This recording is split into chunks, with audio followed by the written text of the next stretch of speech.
देखो बेटे, अब हम बात कर रहे हैं किसके बारे में? ऑक्सीडेशन नंबर के बारे में बात कर रहे हैं कि क्या होता है ऑक्सीडेशन नंबर। अगर मैं डिफाइन करूं ऑक्सीडेशन नंबर को तो हम क्या बोलेंगे? Charge present on central metal atom in a complex is called oxidation number, is called oxidation number। बोलो क्लियर है? क्या होता है ऑक्सीडेशन नंबर? समझ आया? कैसे निकालते हैं, निकालना सिखाता हूं। देखो, मैं एक एग्जांपल ले रहा हूं, एक एग्जांपल मैं कर रहा हूं, बाकी आप लोग करोगे खुद से, है ना? एक मैं कर रहा हूं। देखो, मेरा एग्जांपल है K4 FeCN का होल 6। अब इस चीज को समझो, अगर आपको लिगेंड्स के ऊपर चार्ज याद नहीं है जो मैंने कल करवाए थे तो फिर अब आप आगे नहीं कर पाओगे। बोलो, पता चल रहा है? चलो, तो हमेशा याद रखना, अगर लिगेंड का चार्ज याद नहीं है, लिगेंड्स के बारे में नहीं पता, तो ऑक्सीडेशन नंबर अपन लोग कभी भी निकाल नहीं पाएंगे। देखो कैसे निकालते हैं इसका ऑक्सीडेशन नंबर। देखो, पोटेशियम के ऊपर सबको पता है कितना चार्ज होता है? +1। तो पोटेशियम 4 है, तो 4 इंटू पोटेशियम पे चार्ज +1 प्लस हम किसका निकालते हैं? हमेशा ऑक्सीडेशन नंबर निकालते हैं सेंट्रल मेटल एटम का। तो सेंट्रल मेटल एटम कौन है? आयरन। जिसका निकालना है उसको क्या ले लो? X प्लस साइनाइड कितने बेटा? 6। और साइनाइड पे चार्ज कितना होता है? -1 इक्वल टू ले लो 0। अब देखो ध्यान से, 4 1 जा 4 प्लस X 6 1 जा 6 और minus plus minus equal to 0।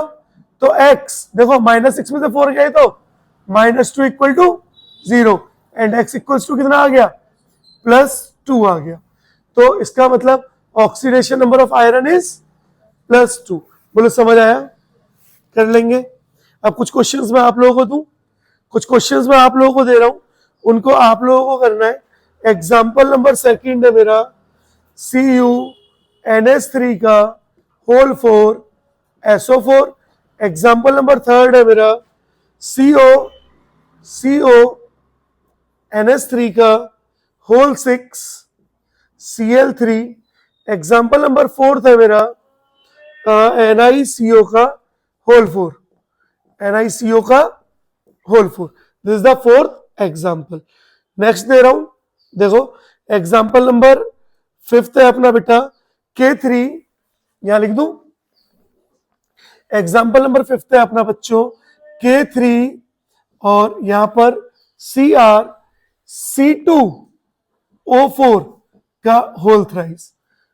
6th है हमारा, एक मिनट में देख लूं, हाँ, FeEDTA नेगेटिव। देखो FeEDTA और यहां पर -1 चार्ज। 7th है अपना बच्चों PtNH3 का होल 4, PtNH3 का whole 4 and PtCl4 7th। 8th है हमारा, 8th में आपको दे रहा हूं कि PtCl3 और eta2C2H4। ठीक है, क्या नाम था इसका? अरे इसका नाम बोलो, जीसल सॉल्ट है ना। 9th मैं आपको दे रहा हूं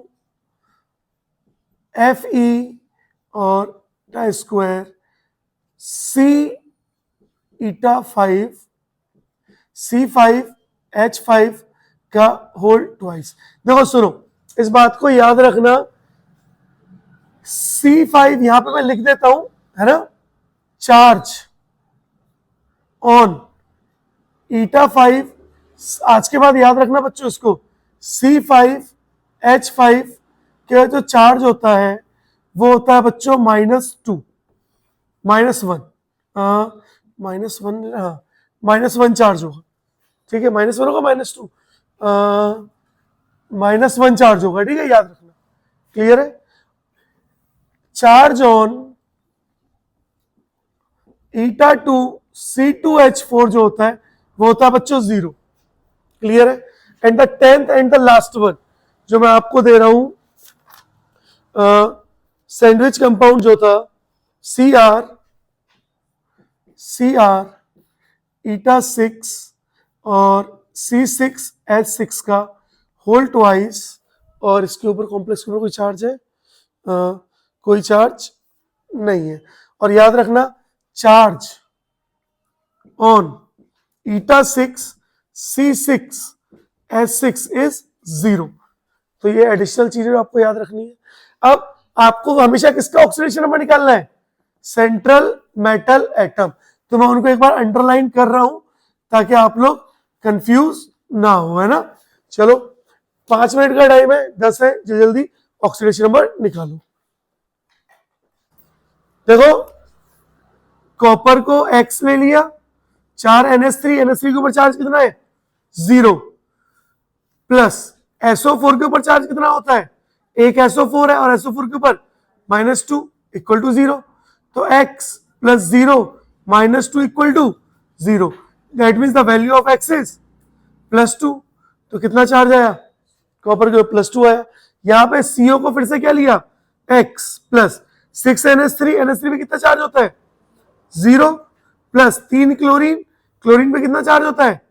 -1 इक्वल टू 0।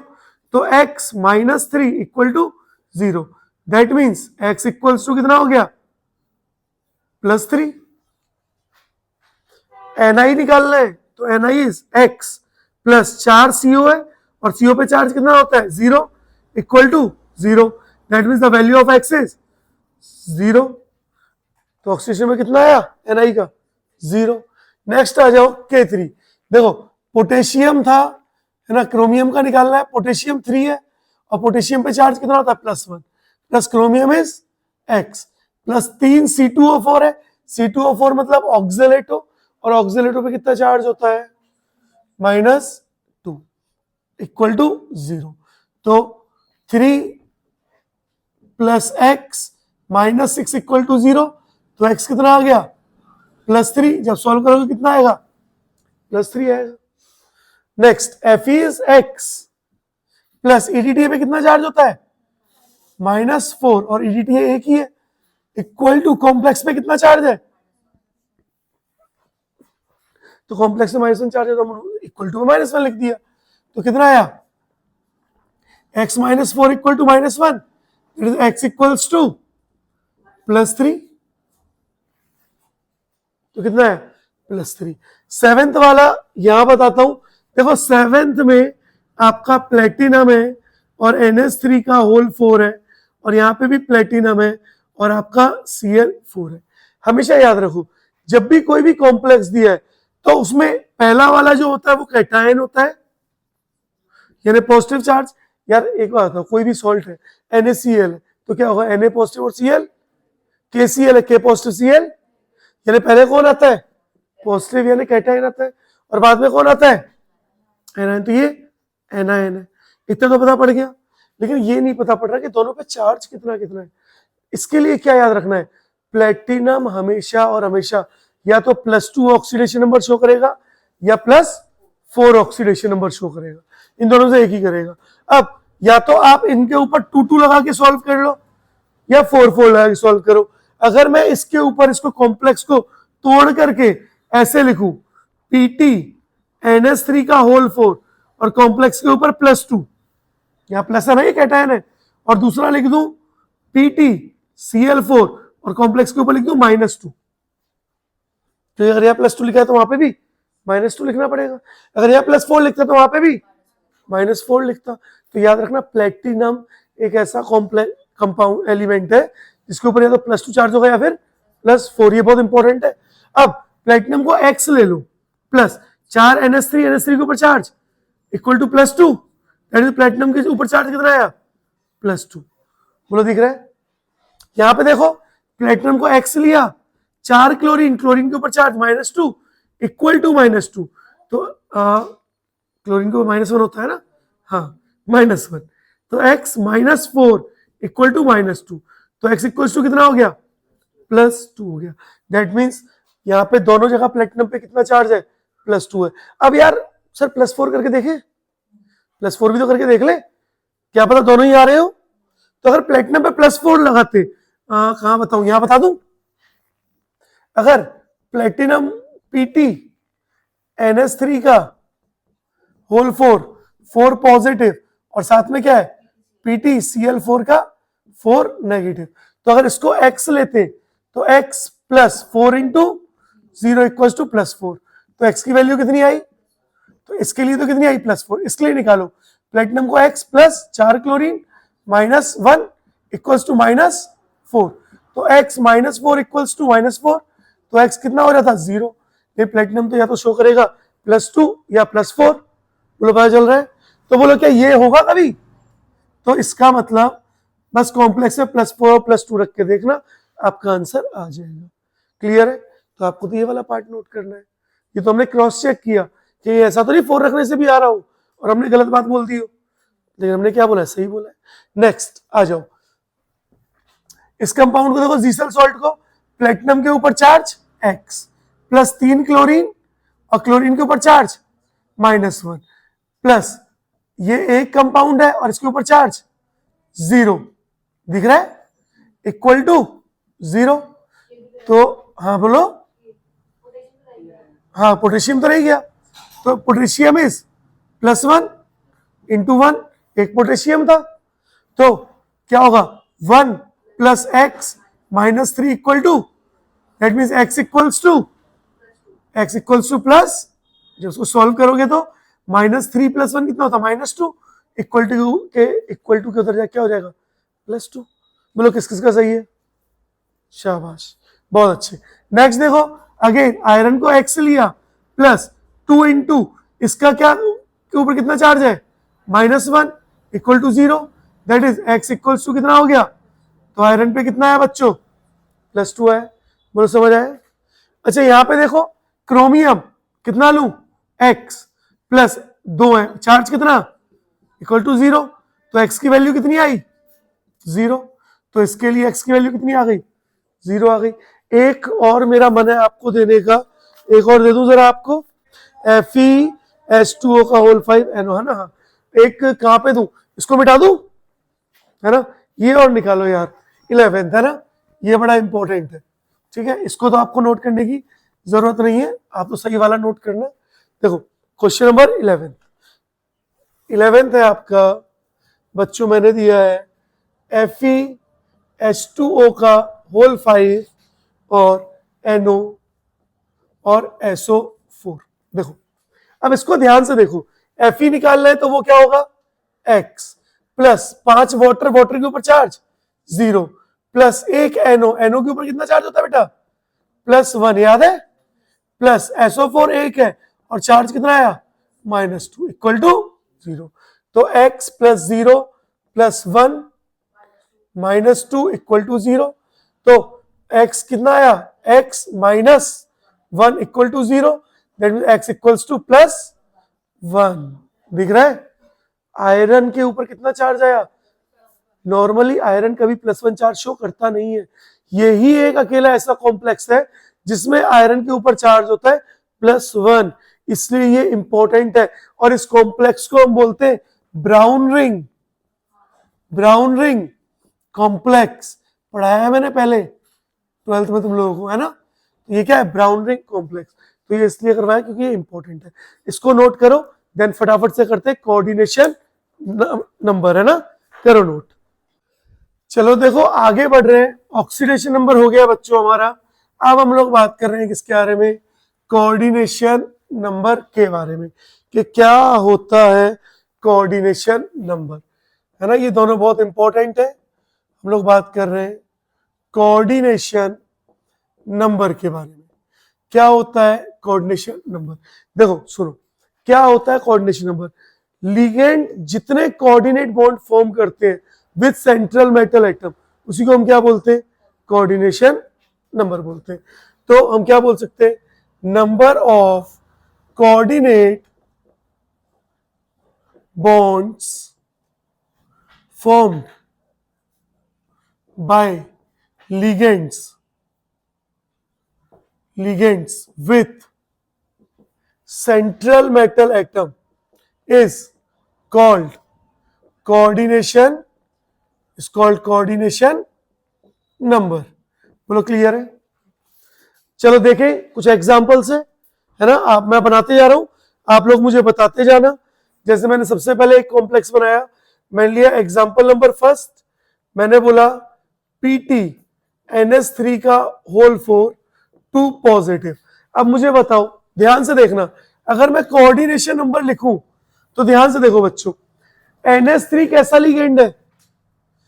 मोनोडेंटेट। मोनोडेंटेट मतलब एक लोन पेयर देगा, तो अगर एक NH3 एक लोन पेयर देगा तो 4 NH3 कितने देंगे, और कोऑर्डिनेशन नंबर कितना हो जाएगा? 4 हो जाएगा। Example number second, K4 FeCN का होल 6। अब ध्यान से देखो, साइनाइड भी कैसा लिगेंड है? मोनोडेंटेट, दैट मींस एक ही लोन पेयर देगा। अगर एक लोन पेयर देगा तो एक साइनाइड, अगर एक लोन पेयर देगा तो 6 साइनाइड कितने देंगे, और कोऑर्डिनेशन नंबर कितना हो गया? 6 हो गया। Next example number third example है हमारा K3 CR C2O4 का होल थ्राइस। ठीक है, अब इसके लिए अगर कोऑर्डिनेशन नंबर बताना है तो C2O4 इज ऑक्जेलेटो, और ऑक्जेलेटो कैसा लिगेंड है? बाइडेंटेट। बाइडेंटेट का मतलब एक C2O4 दो लोन पेयर ऑफ इलेक्ट्रॉन को दे रहा है, तो अगर एक C2O4 दो लोन पेयर ऑफ इलेक्ट्रॉन देगा तो ये कितने? 3, तो 3 कितने देंगे? 6, तो कोऑर्डिनेशन नंबर कितना हो गया? 6। एग्जांपल नंबर 4 मैंने आपको दिया PT